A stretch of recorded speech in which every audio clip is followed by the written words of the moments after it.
مصطفى كان واقف مع اصحابه في الممر اللي فيه المحلات التجاريه اللي جوه النادي، فحس برضه بخبطه جامده قوي في دراعه، واصحابه اتفاجئوا ان في شياط دخان طالع من كتفه اليمين، فجابوه فورا عندنا في الترابيزه اللي كنا قاعدين عليها يعني. فغطله كده بشوف فيه، انا افتكرت حد من اصحابه بيهزر معاه او حاجه وخبطه في حاجه، فلقيت نافوره دم يا كابتن مجدي طالعه من خرم يدخل صباع الايد. يا ساتر. فجرينا بيه على مستشفى السلام. الناس مشكوره برضو، وضحوا لنا الموضوع بالاشاعات واللي اتعمل، واتضح ان هو قذف ناري. بس للاسف انت عارف كان الخميس والجمعه اكثريه الدكاتره الاخصائيين الكبار بيبقوا اجازات وكده. فنقلناه مستشفى الشروق برضه كان نفس الموضوع. ما في كذا مستشفى لغايه لما ربنا هدانا الحمد لله رب العالمين لمستشفى النخيل في المعادي. الاستاذ الدكتور حسن حسين، الحمد لله رب العالمين. الراجل ده انا بشكره من خلال برنامجك. الراجل دوت من امبارح بالليل حضرتك ما سبناش لحظه، وفضل حاطط مصطفى تحت الملاحظه الحمد لله لغايه لما عمل له العمليه. دخل الساعه 9:15، خرج الحمد لله رب العالمين الساعه حوالي 12 الليل. ما كانش الرصاصه ليها اضرار؟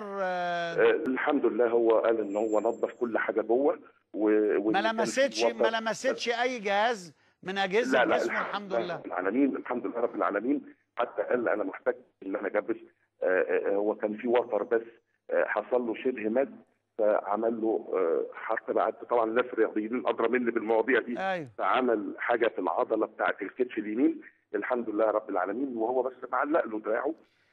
طب هي مش مفارقه غريبه ان الاثنين في الدراع او قريبين من الدراع؟ ازاي واحد يا كابتن؟ يعني لا، عايز افهم حاجه. هل حد واقف في مكان بينشل عليهم من بعيد ولا حاجه؟ والله يا كابتن مجدي انا هقول لحضرتك على حاجه. الساده ضباط المباحث لما جم وكانوا بيسالوا فامنوا، افتكروا الاول ان في فرح مثلا يكون قريب من باب النادي، فامنوا العمارات كلها اللي حواليه ما لقوش اي حاجه. الله اعلم بقى هل واحد تسلل دخل جوه النادي بقصد انه يعمل بلبله ضد الظروف اللي احنا بنعيشها في البلد اليومين دول. الله اعلم، انا ما اقدرش اكذب باي حاجه. هو الموضوع القذف الناري طبعا ما رضيتش الاداره تسلمه لنا، فكلموا النيابه. جاء ساده النيابه مشكورا بعت حد من مكتبه استلم المقذوف في ظرف مقفول، والتحقيق بقى هو اللي هيبين حضرتك. تفهم في السلاح ولا ما تفهمش؟ نعم؟ تفهم في السلاح ومقاسات الرصاص والكلام ده؟ والله يا دي احنا نفهم بس في المسدسات البلي بتاعت زمان. يعني ما تعرفش الرصاصه 6 مللي ولا 8 مللي؟ هي رصاصه لونها اصفر قد عقلتين الصباع كده، ببوسه مدبب جدا، في اخرها كده حضرتك سواد زي ما يكون بارود او حاجه كده يعني. ده اللي انا شفته، وما رضوش حتى يخلونا نمسكه، قال له ممنوع ان انت حتى تلمسها يعني. سمعنا ان حضرتك اتعصبت جامد وكان في مشكله بينك وبين اعضاء مجلس اداره او احد اعضاء مجلس اداره. بص يا كابتن مجدي، انا زي ما قلت لحضرتك انا اللي يحصل بعد كده. المهم الولد قام بالسلامه.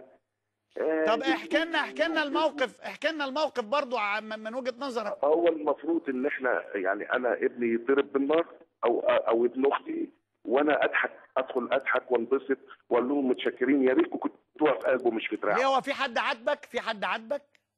لا ما فيش حاجه. ما في يعني. بس معلش انا من انبساطي، معلش يا كابتن مجدي، انت اخ عزيز يعني وعلى عيني وراسي، بس انا من انبساطي مش عايز اتكلم في اي حاجه بقى. تمام. انا بس كل من خلال برنامجك بقول لكل اعضاء نادي الزمالك انا متشكر لدعواتكم، متشكر جدا لدعواتكم.